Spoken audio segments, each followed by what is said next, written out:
Extremes in diet. Many of the views held by Seventh-day Adventists differ widely from those held by the world in general. Those who advocate an unpopular truth should, above all others, seek to be consistent in their own life. They should not try to see how different they can be from others, but how near they can come to those whom they wish to influence, that they may help them to the positions they themselves so highly prize. Such a course will commend the truths they hold. Those who are advocating a reform in diet should, by the provision they make for their own table, present the advantages of hygiene in the best light. They should so exemplify its principles as to commend it to the judgment of candid minds. There is a large class who will reject any reform movement, however reasonable, if it lays a restriction upon the appetite. They consult taste instead of reason and the laws of health. By this class, all who leave the beaten track of custom and advocate reform will be opposed and accounted radical. Let them pursue ever so consistent a course. But no one should permit opposition or ridicule to turn him from the work of reform or cause him to lightly regard it. He who is imbued with the spirit which actuated Daniel will not be narrow or conceited, but he will be firm and decided in standing for the right. In all his associations, whether with his brethren or with others, he will not swerve from principle, while at the same time he will not fail to manifest a noble, Christ-like patience. When those who advocate hygienic reform carry the matter to extremes, people are not to blame if they become disgusted. Too often our religious faith is thus brought into disrepute, and in many cases those who witness such exhibitions of inconsistency can never afterward be brought to think that there is anything good in the reform. These extremists do more harm in a few months than they can undo in a lifetime. They are engaged in a work which Satan loves to see go on. Because we, from principle, discard the use of those things which irritate the stomach and destroy health, the idea should never be given that it is of little consequence what we eat. I do not recommend an impoverished diet. Many who need the benefits of healthful living and from conscientious motives adopt what they believe to be such, are deceived by supposing that a meager bill of fare, prepared without painstaking and consisting mostly of mushes and so-called gems, heavy and sodden, is what is meant by a reformed diet. Some use milk and a large amount of sugar on mush, thinking that they are carrying out health reform. But the sugar and milk combined are liable to cause fermentation in the stomach and are thus harmful. The free use of sugar in any form tends to clog the system and is not unfrequently a cause of disease. Some think that they must eat only just such an amount and just such a quality and confine themselves to 2 or 3 kinds of food. But in eating too small an amount, and that not of the best quality, they do not receive sufficient nourishment.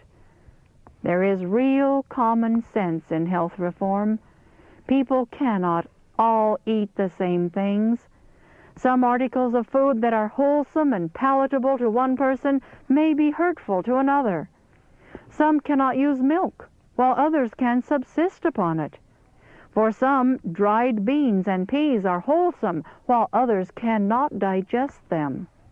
Some stomachs have become so sensitive that they cannot make use of the coarser kind of graham flour, so it is impossible to make an unvarying rule by which to regulate everyone's dietetic habits.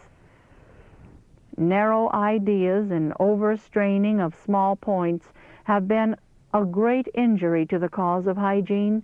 There may be such an effort at economy in the preparation of food that instead of a healthful diet, it becomes a poverty-stricken diet. What is the result? Poverty of the blood. I have seen several cases of disease most difficult to cure, which were due to impoverished diet. The persons thus afflicted were not compelled by poverty to adopt a meager diet, but did so in order to follow out their own erroneous ideas of what constitutes health reform. Day after day, meal after meal, the same articles of food were prepared without variation, until dyspepsia and general debility resulted.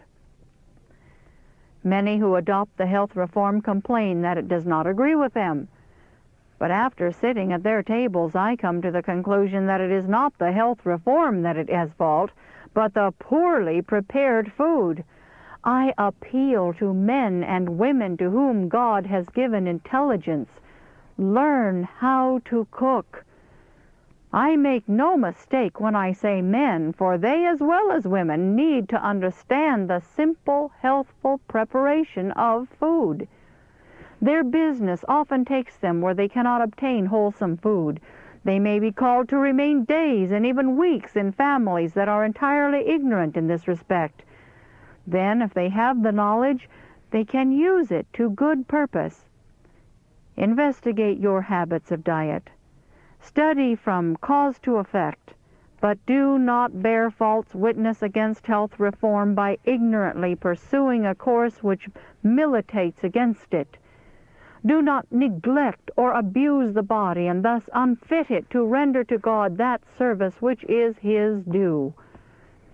To my certain knowledge, some of the most useful workers in our cause have died through such neglect.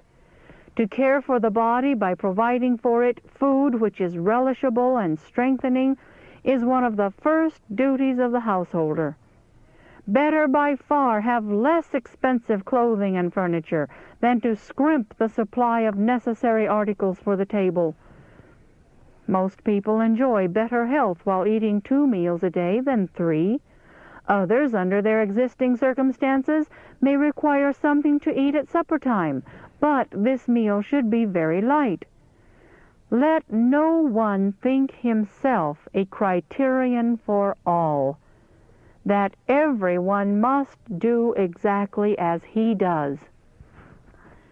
Never cheat the stomach out of that which health demands, and never abuse it by placing upon it a load which it should not bear. Cultivate self-control. Restrain appetite. Keep it under the control of reason. Do not feel it necessary to load down your table with unhealthful food when you have visitors. The health of your family and the influence upon your children should be considered, as well as the habits and tastes of your guests. Health reform means something to us, and we must not belittle it by narrow views and practices. We must be true to our convictions of right. Daniel was blessed because he was steadfast in doing what he knew to be right, and we shall be blessed if we seek to honor God with full purpose of heart.